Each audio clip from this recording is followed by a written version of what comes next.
Hello, എല്ലാവർക്കും നമസ്കാരം. ഇന്നേ നമ്മൾ ഈ താമരക്കുളമൊക്കെ ആകെ വൃത്തികേടായി കിടക്കുന്നത്. അപ്പോൾ ഇതൊന്ന് നമുക്ക് ഈ താമരയൊക്കെ പറിച്ചെടുത്തിട്ട് ആദ്യം ആമ്പൽ മാത്രം ഇടാമെന്നാണ് ഞാൻ വിചാരിക്കുന്നത്.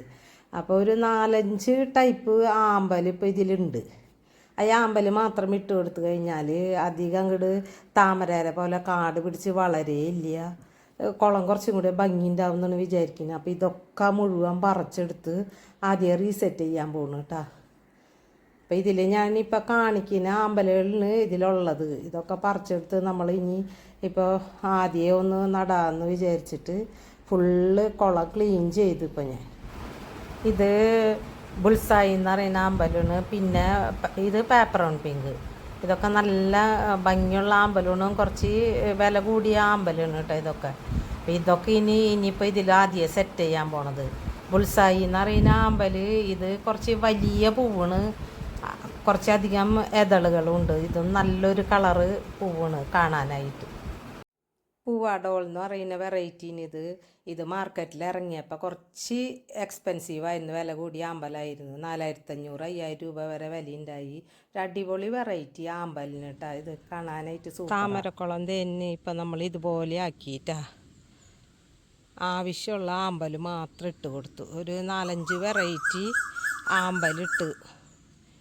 ഇനി ഇതിൽ നിറയുമ്പോൾ നല്ല ഭംഗിയായിരിക്കും. കൊച്ചു കൊച്ചു പൂക്കൾ ഇതിൽ വന്നിട്ടേ. താമര ആമ്പലും കൂടി ആകുമ്പോൾ അത് ശരിയാവണില്ല. ഞാൻ കുറേ പ്രാവശ്യമായി ട്രൈ ചെയ്യുന്നത്. അപ്പോൾ നമ്മുടെ കുളത്തിൻ്റെ ഭംഗി പോണു, താമരക്കുളത്തിൻ്റെ.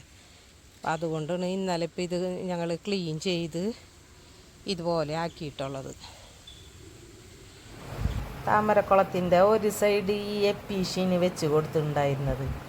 ഈ എപ്പീഷ്യയൊക്കെ ഇപ്പോൾ ആകെ കേടായി. കുറേ നാൾ കഴിയുമ്പോൾ നമ്മളിത് പറിച്ച് നടണം.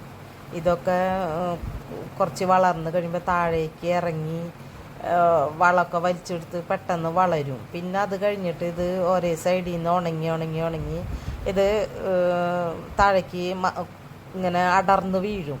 അപ്പം ഇതിപ്പോൾ ഏകദേശമായി പറിച്ച് നടേണ്ട ഒരു അവസ്ഥയിലേക്ക് എത്തിയിട്ടുണ്ട്. പൂക്കളൊക്കെ കുറഞ്ഞ് ഒരു ഉണങ്ങിയ പോലെയായി. അപ്പം നമ്മൾ ഇതൊക്കെ എടുത്തിപ്പോൾ മാറ്റാൻ പോണ്. ഇത് എല്ലാതും എടുത്ത് മാറ്റിയിട്ട് ഇനി ഇതിൽ വേറെ ചെടി വെച്ചെടുക്കാൻ പോകും. ടയറിലുണ്ടായിരുന്ന എപ്പീഷ്യയൊക്കെ അതേ മാറ്റി ഇവിടെ മതിലിൻ്റെ സൈഡിലേക്ക് വെച്ചിരിക്കുന്നു. ഇതിൻ്റെ ഭംഗിയൊക്കെ പോയി. ഇനി നമുക്ക് ഇതൊക്കെ ഒന്ന് ആദ്യം റീസെറ്റ് ചെയ്യണം. അതുകൊണ്ട് ഇവിടെ നിന്ന് എടുത്ത് മാറ്റി ഞങ്ങൾ. എപ്പീഷ്യ ഉണ്ടായിരുന്ന സ്ഥലത്ത് ഇതേപോലെ ടയറിൽ വെച്ചിരുന്നത് കണ്ട. ഇതിപ്പോൾ ലൈനായിട്ടായിരുന്നു വെച്ചിരുന്നത്. അവിടെ ഇപ്പം ഞാൻ എടുത്ത് മാറ്റിയിട്ട് തന്നെയാണ് ഇപ്പോൾ ഇവിടെ താമര നട്ട് കൊടുത്തിരിക്കുന്നത്. ഇതിലിപ്പോൾ നമ്മൾ താമര നട്ട് കൊടുത്തു. ഇവിടെ ഇനി ഈ ഭാഗത്ത് എപ്പീഷ്യ വെക്കുന്നില്ല. അതുകൊണ്ടാണ് ഇപ്പോൾ ഇവിടെ ഇങ്ങനെ ചെയ്തത്. സൈഡിലൊക്കെ റിയോ പ്ലാന്റ് വെച്ച് സെറ്റ് ചെയ്ത് ഇതുപോലെ ആക്കിയിട്ടുണ്ട്. ഇനിയും കുറച്ച് പണിയും കൂടി ഉണ്ട് ഗാർഡനിൽ. ഇത് നമ്മൾ നട്ടിട്ടുള്ള താമര ആദ്യം താമരക്കുളത്തിലുണ്ടായിരുന്ന താമരയിനിട്ട് അത് എല്ലാം പറിച്ചെടുത്ത് കഴിഞ്ഞപ്പോൾ അതിൻ്റെ ട്യൂബർ അധികം കിട്ടിയില്ല. റണ്ണറിനിൽ നട്ട് കൊടുത്തിരിക്കുന്നത് മുള വരുന്നുണ്ട് കുറേശ്ശെ. അഖില എന്ന് പറയുന്ന താമരയിന് ഇപ്പോൾ ഇതിൽ നട്ട് കൊടുത്തിരിക്കുന്നത്. നല്ല ഭംഗിയുള്ളൊരു പൂവാണ് അത്. ഇപ്പോൾ താമരക്കുളത്തിൽ പിന്നെ എന്താണെന്ന് വെച്ചാൽ ആമ്പലും താമരയും കൂടിയായിട്ട് അതാ ആമ്പലിനെ ചുറ്റി പണഞ്ഞ് ആമ്പലൊക്കെ നശിച്ച് പോണ്, താമര കാട് പിടിച്ച് വളർന്നിട്ട്. അപ്പോൾ അതിനെ ഇപ്പോൾ ഈ ടബിലേക്ക് മാറ്റി വെച്ചു ഞാൻ.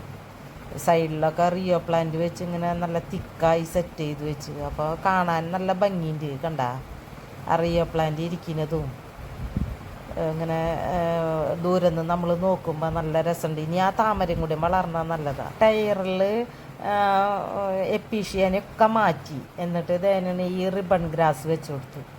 ഇത് നല്ല ഭംഗിയുണ്ട്. അപ്പോൾ എൻ്റെ കയ്യിൽ ആദ്യം ഒരു 2 കട ഉണ്ടായിരുന്നു റിബൺ ഗ്രാസ്. അപ്പോൾ അത് കുറേ ഇതിന് ഇണകൾ പൊട്ടി വന്നപ്പോൾ ഞാൻ എന്ത് ചെയ്തു, അതിൽ നിന്ന് അടർത്തി മാറ്റിയിട്ട് ഇപ്പം എല്ലാ ടയറിലും താമരക്കുളത്തിൻ്റെ വേറൊരു സൈഡിൽ ഇങ്ങനെ നിരത്തി വെച്ചു. അപ്പോൾ ഇത് നല്ല ഭംഗിയുണ്ട് കാണാനായിട്ട്. എപ്പീഷ്യ പിന്നെ പൂക്കളായിരുന്നു. ഇതിപ്പോൾ ഇലച്ചെടി ആയതുകൊണ്ട് എപ്പോഴും ഇതിൻ്റെ ഭംഗി ഇതേപോലെ നിൽക്കും. ഇതിപ്പോൾ ഓരോന്നായിട്ട് നട്ട് കൊടുത്തിരിക്കുന്നു. ഇനി ഇത് ഈ ടയറിൽ വേറെ പുതിയ ചെടികളൊക്കെ വന്ന് തിങ്ങി നിൽക്കുമ്പോൾ നല്ല ഭംഗിന് ഈ ചെടി കാണാനായിട്ട്. എൻ്റെ ചെടി ആദ്യം ഞാനിപ്പോൾ ഇത് അടർത്തി മാറ്റി കൊടുത്ത് നല്ല ഭംഗിയിൽ നിന്നിരുന്നതാണ് ബുഷിയായിട്ട്. അപ്പോൾ അതിൽ നിന്നാണ് ഇപ്പോൾ എല്ലാ ടയറിലേക്കും വേണ്ട ചെടികളൊക്കെ ഞാനിപ്പോൾ അടർത്തി എടുത്തത്.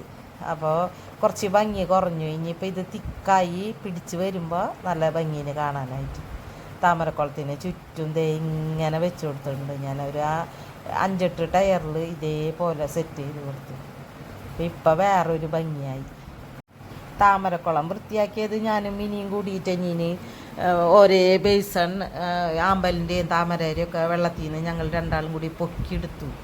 അപ്പോൾ വീഡിയോ പിടിക്കാൻ പറ്റിയില്ല. എന്താണെന്ന് വെച്ചാൽ വൈകിട്ട് വെയിൽ പോയി കഴിഞ്ഞ് 5 മണിക്ക് ശേഷമാണ് ഞങ്ങളിത് താമരക്കുളം ക്ലീൻ ചെയ്തത്, ഞാനും മിനിയും കൂടിയിട്ട്. വെയിലുള്ളപ്പോൾ നമുക്ക് രാവിലെ ഒരു പണിയും ചെയ്യാൻ പറ്റില്ല, അതുപോലത്തെ ചൂടാണ്. അതുകൊണ്ട് എനിക്ക് പെട്ടെന്ന് ക്ഷീണമാവും വെയിൽ കൊണ്ട് കഴിയുമ്പോൾ. അത് കാരണം രാവിലെ ഞാൻ ഒരു പണിക്ക് ഇറങ്ങാറില്ല. വെയിൽ പോയതിന് ശേഷം പതുക്കെ തോട്ടത്തിലേക്ക് ഇറങ്ങുള്ളൂ. എന്നിട്ട് ഇരുട്ടാകുമ്പോഴേക്കും ഒരു 1-2 മണിക്കൂർ ഞങ്ങൾ ഗാർഡനിലുണ്ടാവും, ഞാനും മിനിയും കൂടിയിട്ട്. അങ്ങനെ ചെയ്ത് ക്ലീൻ ചെയ്തെടുത്തതാണ് ഇപ്പോൾ ഇത്. ഇന്നത്തെ വീഡിയോ ഒക്കെ എല്ലാവർക്കും ഇഷ്ടപ്പെട്ടു എന്ന് വിചാരിക്കുന്നു. ഇതുപോലെയുള്ള നല്ല നല്ല വീഡിയോകളായിട്ട് ഇനിയും വരാട്ടാ. എല്ലാവർക്കും ബൈ ബൈ.